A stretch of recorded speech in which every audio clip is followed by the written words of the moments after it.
Happy hunting. Hunt me. I am the hunted one. I'm hunting most things. That is HUNTZ. You can hunt. Oh, have you hunted me? You're being hunted. Good morning, welcome back to another curated top 10 for the 24th of July 2018. Let's get into today because I'm on a very tight time schedule. The first one is napflix.tv. Napflix.tv, a whole bunch of different videos that you can watch based on just chill stuff, like things that could potentially put you to sleep, like things that are just like easy watching videos. I thought it was quite an interesting concept. I don't know how long they're going to be up for because Netflix are obviously going to say something about that logo because it looks identical to Netflix. Obviously it's Napflix. Yeah, I can't imagine this being up for very long, to be honest, as they get like a cease and desist. Even though it's a completely different color and it's a different name, I just feel like it's too close to Netflix for them not to kick up a fuss about it. Next up is SomaBar, automated bartending for every business. Automated bartending is designed to go where human bartenders can't. The perfect solution for hotel rooms, restaurants and lounges. Anything that I can walk up to and get a drink made by clicking on an iPad. 10 seconds to make a drink. Create your own menu from a list of 300 cocktail choices. You put in these containers that make up all the drinks. Huge and customizable menu, automated self-cleaning, app controlled. So like if I can literally go into a VIP bar and just like get my drinks done within 10 seconds, I mean, like, you're laughing. You're absolutely laughing. I love the side of it as well. It looks so easy to like look after. Let's just hope the software runs equally as good. But having a cocktail made within like 10 seconds, I'm totally down with that. Next up is NodeNet. These next two are ones that I put up. I had a bit of trouble trying to find verified stuff this morning. I think it's because we've got like a rollover where a lot of us need to jump in this morning and get a bunch of stuff verified.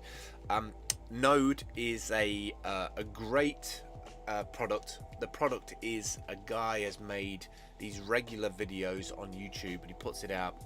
And it's a little bit more than your average technology show because he kind of does cutting edge information about what's happening in the technology scene. He's just got into decentralization in the last 6 months, but before that he was doing stuff about NFC keys, dead drops, HP keylogger, 1.4 billion records stolen. Like he goes over the latest kind of technology, hacker, black hat, white hat kind of information and puts it all together in a really nice format show, which I regularly watch because I like the minimalistic approach that he does. Next up is Maestro, a white label platform for enterprise live streamers to own, engage and monetize their audiences. So this is going to be huge. I mentioned it probably about 2 months back, is that a lot of live stream gamers, they're going to be playing now for like 7 or 8 hours a day. There's $100 million in the Fortnite fund alone for the next year for e-gaming. So there's going to be a lot of people moving into this sector, and one of the biggest things they're going to need to do is they're going to need to be able to manage their content. They're going to be able to manage their audience, manage their brand, who they are as a person online, because there's going to be companies coming along who want to either take them into their clan or they want to be a streamer for their business, and they're going to have quantifiable metrics to do that. Maestro could be one of those services that does it. They may be just jumping on a thing because it's popular right now. I don't know if they have all these like flashy looking analytics or anything.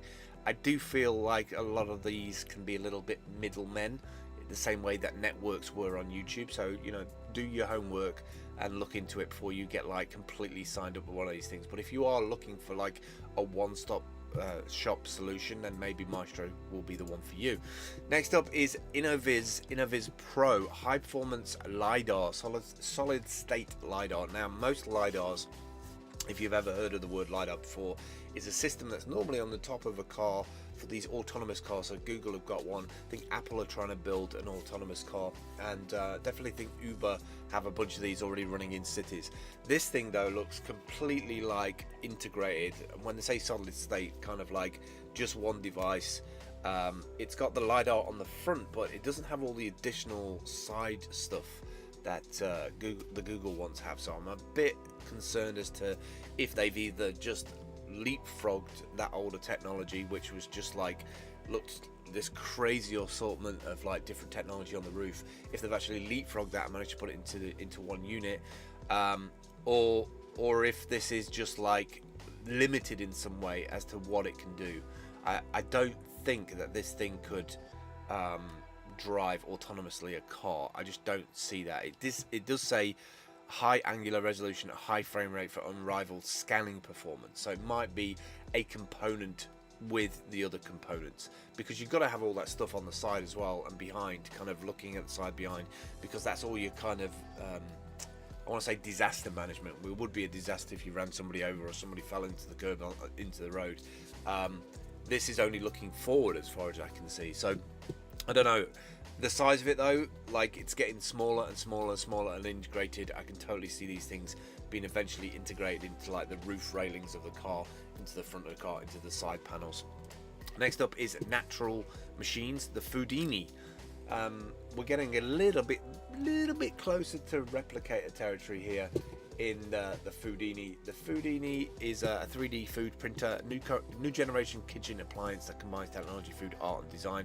Real food, 3D printed. I'll be honest, I'm not sure if I'm comfortable eating from a 3D printer. I'm sure it's very cool and very niche and very like Instagrammable, but how are they cleaning this Foodini from like one food to the next?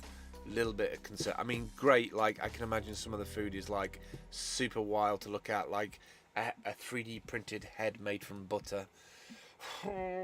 Next up is Gather Voices. Gather Voices, user generated video made easy for everyone.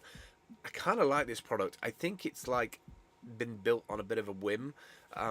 I really like what they're trying to do with this though. It ties into something that I've been thinking about for a while in terms of making that whole capturing voices back very easy. Some of these integrations I presume is like this one here is a video relationship management, so it might be something to do with like hiring somebody, so you might ask them a bunch of video questions and get their replies, and it just speeds up that whole process. It looks like they're already working with a whole bunch of people: Jewish Federation, Greater Chicago Food Depository, Graduate School of Business, N10. So they've already got the people. It looks like they're actually using Wistia for the video playback, which is kind of cool because of all the analytics and stuff. I might have to investigate this a little bit further, because this is definitely an area that I'm really interested in, especially when you add on blockchain to this. Next up is Pinecast. So just a bit of an update is that me and Dalio are restarting our podcast after 3 months, because we've not been together to be able to do the podcast together.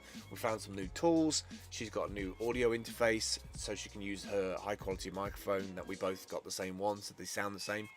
And we did some trials yesterday and it works perfectly.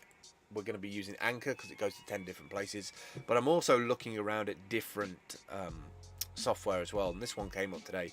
Pinecast, focus on content, not funding, which is kind of a weird thing to say. Pinecast makes it easy to publish, run and fund your podcast. So I presume the funding thing is to look for partners. I think actually as well on Anchor you can submit manually to other hosts as well, so maybe this will be worth looking at. From an analytics point of view, I really like anything to do with integration. So this one, I think where it's saying about funding, unlimited storage, which is huge, $5 a month is huge for unlimited storage. Basic analytics, tip jar, so you can get people to come and tip the show, which is kind of nice. You can't do that with normal podcasts. Unlimited shows, a podcast homepage, custom domain support, or you can pay $50 a month, which is geographic analytics, podcast homepage with blog, comment box, group shows into a network, collaboration features. The collaboration features sounds interesting. They're going to have to really work, because I think Anchor has pretty much like tied this whole industry up. Next up, the AllTerrain R500, the $999 electric fat bike. Now, I only brought this up not because I want you to get this bike, because this bike is probably terrible. But the only reason why I brought this up is that we're starting to see the price really come down now. This has got decent candid tires on it. The disc brakes are probably terrible. The battery's probably okay. That's where your real value and points are, is high quality components on the bike. Most electric bike frames that come into the UK, at least, they have a decent frame, but the components are terrible. So what the electric bike companies in the UK tend to do is replace all the bits with good American bits, good English bits, and then up the price a bit, because they know that then you're not going to be bringing the bike back to them until the service, like a year later. If you just buy one of these cheap 999 bikes, chances are a lot of other things will probably break within 6 months because there's no ISO standards, so they're just pumping this stuff out. The big point here is the price. The price used to be around $2,000, $2,500. Now that price is coming down because this area is getting super competitive. But make sure that you find out what the components are on your electric bike. But this is good for everybody. The price coming down is good for everybody because it makes it super competitive. Finally today, hydro. This is interesting. I definitely think we have a need for reputation management, and if you can add blockchain technology to that as well, I think that gets really interesting. Secure multi-factor authentication. Just shake your phone and create a secure ID. Secure accounts today. The world's most advanced security and identity app. The first feature, Raindrop, uses cutting-edge cryptography and blockchain to secure your accounts, transactions, and payments. That's kind of cool. I'm really interested to see how that develops because we've already got something that could be made like that for the Steam blockchain. I'd love to see a reputation management app running on the Steam blockchain actually. That's it for me today. If you've come across this video from on DTube or DLive or any of the decentralized platforms, even on YouTube, and you still don't know what Steam Hunt is because you're thinking, well, those all sound great, but what is this product? This is steamhunt.com. It's made to be a website similar to Product Hunt. Product Hunt is where people hunt products that they absolutely love, and we do the same thing, but we incentivize people with Steam blockchain payments, so you get paid in Steam and SBD. So this is what it looks like as of July 2018. When you add products, they appear on the right hand side. When you click through to any of them, they appear on the left hand side. Clicking the white button takes you through to the hunt. You can add your own. Just log in with your Steam account. If you don't have one, sign up.steamit.com. You just fill out all the details, description, sub-description, add some graphics by dragging and dropping. They can be animated GIFs as well, up to 10 meg. Put some tags in. Click on publish and it goes to your Steam blockchain account, so you've always got a copy, and it also goes onto the Steam Hunt page for 24 hours where it can be commented on and voted on, and you might get a upvote by the bidbot, which runs every day an hour after midnight Korean time, which is about 4 PM GMT, and you might do quite well out of it. That's it for me today. I will catch up with you tomorrow. Take care. Bye bye.